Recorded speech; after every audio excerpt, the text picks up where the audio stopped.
Ilara had learned how to walk without echo long before she learned to read. In the cavernous quiet of the deep stacks, the wrong footfall could awaken vault doors that had not opened in centuries, and a single cough might scatter a century's worth of dust into devouring spirals. Her mother, who had vanished behind a drape of frost-rimmed shelves when Ilara was 7, taught her to press her heel down first, then roll the rest of the foot as gently as a feather landing on water. Silence, her mother had whispered, is the key the archive loves best. Decades later, no one remaining in the city above believed the archive existed. They pictured the library of pale stone, perched on its cliff and open to the sky, as the last cradle of books. They never suspected the cramped lift hidden beneath its central reading desk, nor did they know that each night, when the moon drifted across the glazed windows, Ilara descended alone, a lantern in one hand and a small silver vial in the other, into halls thought unreachable by any mortal tether. There were levels no one had mapped, shelves that turned at impossible angles, staircases that broke and reformed as you climbed, reading alcoves that seemed carved from moonstone, and alcoves that seemed carved from absence. The dust shimmered like sea foam. Some shelves breathed, some sighed, and through them all walked Ilara, robed in grey so pale it could have been mistaken for moonlight itself, though the only moonlight down here was the cold radiance she carried in her own eyes. Tonight, she pursued a whisper. It had threaded through gaps in the stacks for weeks, brushing the tips of scrolls and parchment, stirring a restless hush among the codices. Ilara knew a story in search of a reader when she scented it, that faint metallic tang of unspoken possibility. Stories that strayed too long without being read grew feral. Paragraphs twisted into fangs, metaphors ravelled into snares. If they escaped topside, the city dreamed nightmares as real as stone bridges and bleeding suns. Ilara's charge, passed down the maternal line for as long as anyone could recall, was to keep the stories sleeping, safe and satisfied. She found the Wanderer near the Chamber of Drowned Authors. The single volume hovered, trembling, its pages fluttering, although no current moved. Gold filigree around the edges suggested a royal commission, perhaps some long-forgotten dynasty that had once believed writing could anchor their power forever. Faded on the spine was an emblem, a shattered crown. "Little one," Ilara murmured, "come here." The book snapped shut like a mouth refusing to answer. Then, with the suddenness of a startled bird, it zipped deeper into the archive's veins. Ilara followed, quickening her steps, but never loud enough to startle the other shelves awake. The corridors narrowed, stones weeping condensation. A lantern would only draw attention, so she raised her free hand, palm open. Silver light unfolded from her bracelets, thread light enough to sketch her path. The fugitive's story ducked into an alcove Ilara had never noticed, a circular chamber whose floor was polished glass, reflecting a sky that could not exist underground. Stars shimmered under her boots. In the middle, the book hovered above a pedestal carved of ivory keys. Around it, shelves spiraled upward, forming a funnel of volumes, scrolls, tablets, and crystal cylinders. Their spines gleamed with a hunger Ilara recognized. Every story here longed to be heard, remembered, given a pulse through living minds. And they smelled her. Stories had no tongues, yet Ilara felt their arboreal susurrus growing, like leaves rustling in wind. They sensed a librarian who could feed them. The book opened, pages flipping frantically. A single sentence slid across the air, luminous ink coiling into shape. "Do you remember the first lie you ever told?" Ilara's breath stilled. The archive never asked casually. Behind her ribs lay a memory, bright as molten glass, of 2 barefoot children crouching in a circle of lamplight. She saw her younger brother, Sylve, tugging at his ragged sleeve, and herself pressing a chipped wooden top into his palm. She remembered saying, "It doesn't matter that it's broken, it's still lucky." Though both of them knew the string had snapped beyond repair, it had been her first lie. And it had been necessary because it was also love. The hovering sentence quivered. The chamber's shelves leaned in. Ilara sighed. She unscrewed the silver vial's cap. Its contents glimmered moonpale, harvested moonlight, liquefied sorrow, the breath of a first kiss. All ingredients used over lifetimes by the librarians to distill memories. She touched the vial's rim to her temple, a strand of her lies, the small one bound to the broken top, yes, but also the cascade of white fibs that followed down the years, unhoiled like smoke, and flowed into the vial.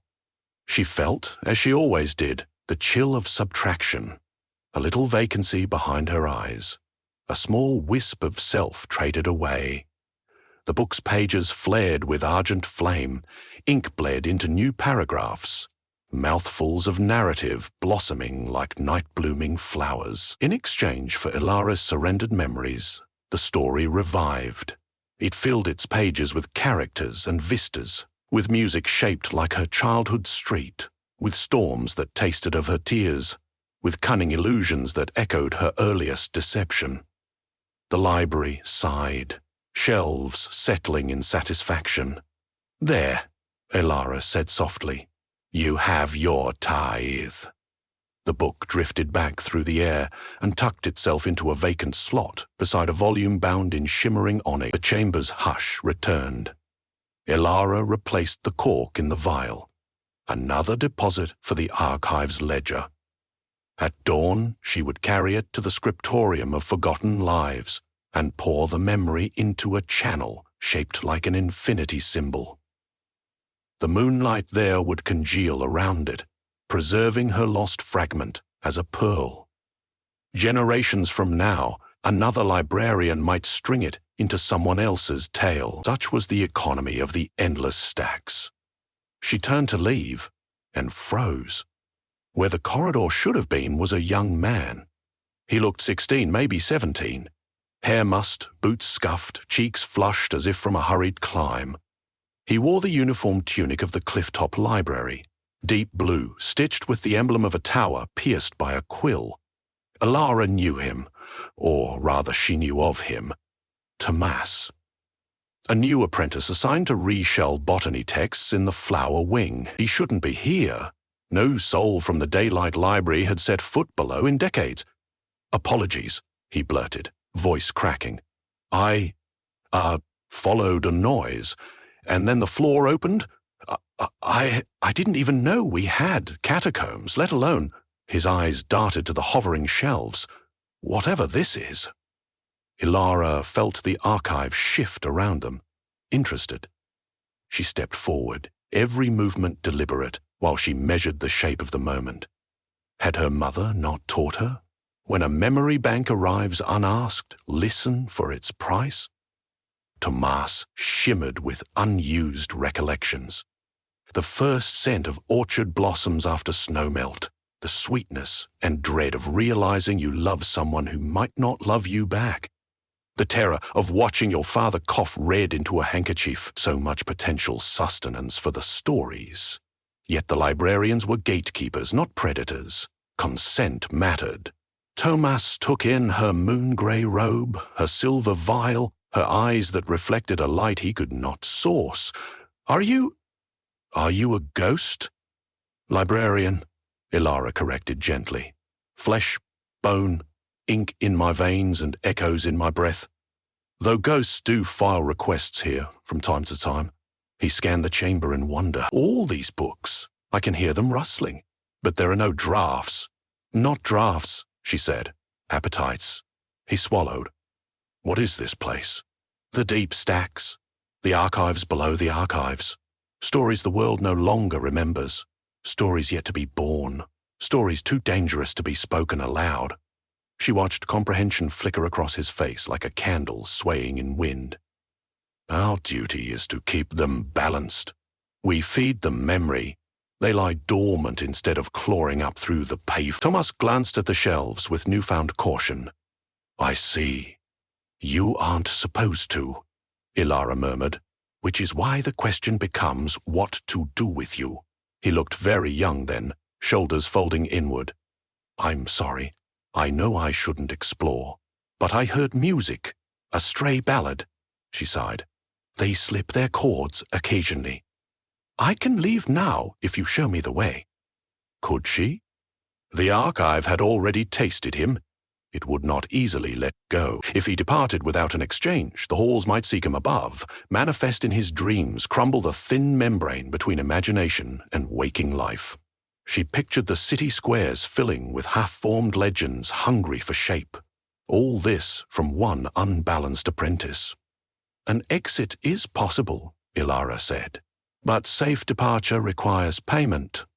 The library's rules are older than bone. What kind of payment? She raised her vial.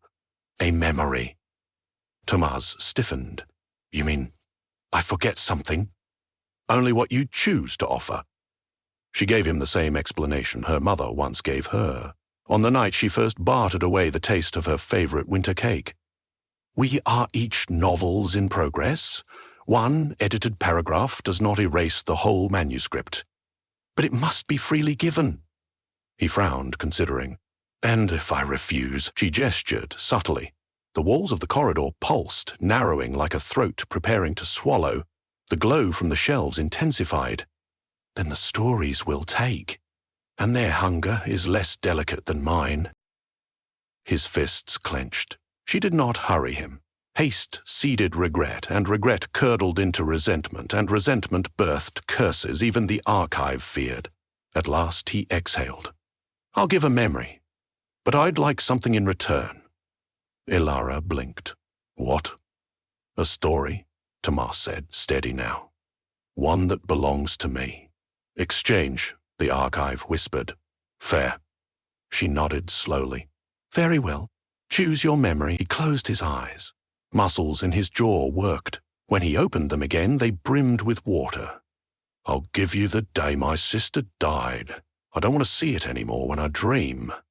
Ilara's breath hitched. Heavy currency. Memories of death were potent nectar for the stacks. She wondered if the boy knew how precious a coin he offered.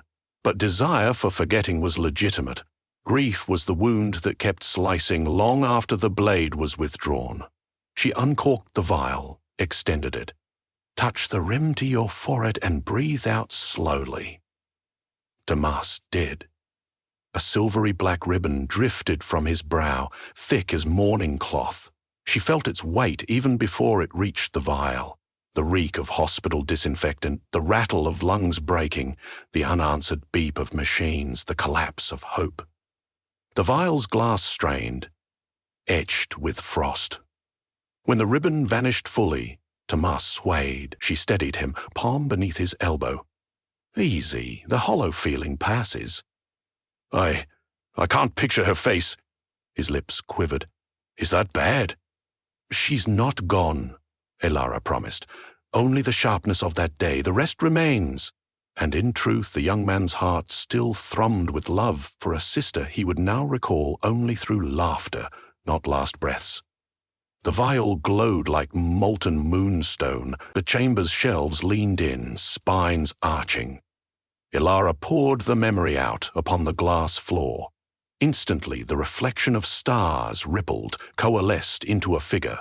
A girl perhaps 8 years old, hair plaited into 2 braids. She smiled and skipped across the glass sky, scattering constellations. Then, with a sigh, she dissolved into ink that soaked upward into surrounding books.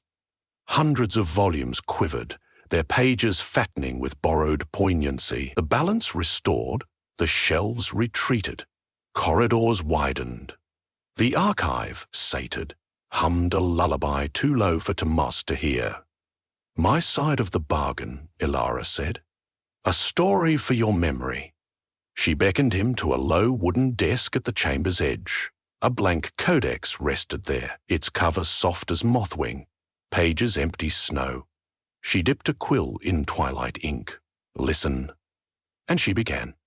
She told him of a boy born beneath hollow bells, whose laughter brightened the veins of stone, of a sister who taught him to braid sunlight into nets, catching songs that drifted down from migratory swallows, of how, when the city's wells ran dry, the siblings climbed the spire at the world's edge and traded their nets of song to the clouds for barrels of rain. She wove into it tenderness, mischief, courage, quarrels healed, kitchen smells, first frost on windows, and the hush of shared secrets at midnight. In her telling, the sister did not die. She journeyed instead into the northern lights, guiding migratory swallows on new routes across polar seas. And the boy, older now, walking alone, cooled every night, tilt his head and hear her distant singing in the crackle of auroras. Ilara wrote until the codex glowed faintly. Closing it, she pressed the cover to Tomas's chest. The book melted, light seeping through his shirt into his skin, settling behind his ribs. His eyes widened. I can feel it. The story lives in you now. Anytime grief yawns, open the window of your mind, and her song will drift through. A tear rolled down his cheek, then another, though he smiled. Thank you. Hold on to it, she said. A traded memory makes space. Fill that space with meaning. He nodded. Silence folded around them, gentler now. I'll escort you up, Ilara said. She guided him through ascending passages, past doors carved with languages extinct for millennia, past colonnades where shadows performed silent theatre. At each landing, she recited the sigils that locked the path behind, ensuring no wandering apprentice could again stumble down. At the base of the lift shaft, she touched a gear hidden under a sigilled plate. The lift, really a gilded cage of bronze, descended like a patient leviathan. The lift, really a gilded cage of bronze, descended like a patient leviathan. Tomas stepped inside. Before she closed the grate, he asked, Will we meet again? If you visit the cliff-top library at night, Ilara said, look for the patch of moonlight no one else sees. Stand in it and listen. Perhaps I'll answer. He offered a shy salute. The cage rose, gears purring. When the echo faded, Ilara rested her forehead against the cool stone. The memory she had surrendered earlier tugged at her absence like a phantom limb. She could no longer recall Sylve's face at 7, or the cracked top, or the tremor in her voice as she lied. She felt only a mild melancholy shaped like the outline of something once beloved. Was the cost worth paying? The Argive required tribute. She had chosen which piece of herself to relinquish. And yet... Doubt is a powerful ink, said a voice beyond the gloom. Ilara turned. A woman stood where no corridor had been a moment before, wearing robes identical to Ilara's, though embroidered with constellations. Her hair was silver as a dewlet cobweb. In her hands she held a lantern whose flame burned upside down. "Mother!" Ilara whispered. Not flesh, a residue. Her mother's body was bones under the archive's oldest roots. But sometimes, when the moon's gravity loosened the knots of reality, the deepest shelves let her mother out on parole. You question the trade, the phantom murmured. Only the accumulation, Ilara confessed. Piece by piece, will anything remain of me? Her mother's eyes, colorless mirrors, softened. Every storyteller is made of what she lets go. We prune that, another may bloom. Even if the bloom is not ours. Especially then. The lantern tilted. But remember, child, barter should never become habit. It must remain choice. When the day comes, you surrender without tasting the loss. You will no longer be librarian. You will be library. Ilara shivered. And if that day comes too soon? Then I will greet you in these halls, her mother said. And together we will shelve new keepers. She lifted a spectral hand, brushed Ilara's cheek. It felt like pages fluttering. The phantom faded, leaving only the hush of breathing shelves. Ilara inhaled. Her mother was right. Guardianship balanced on a knife's edge between stewardship and self-erasure. She must remain vigilant. She returned to the chamber of drowned authors, now dimmed. From a pocket, she drew a tiny mechanical top. brass gears worn smooth by years of anxious turning. She did not remember its origin, only that it felt important. Watching it spin on the glass floor, she felt a faint tug, as if the memory she had traded were waving from a distant shore. One day, she told the top, "I will read the story you became." And maybe in those pages she would greet a younger self and a boy named Sylve and see the fractured top whole again. Not through possession, but through the gift of narration. Perhaps that would be enough. She gathered her robe around her and extinguished the silver threads of light. The shelves sighed into slumber.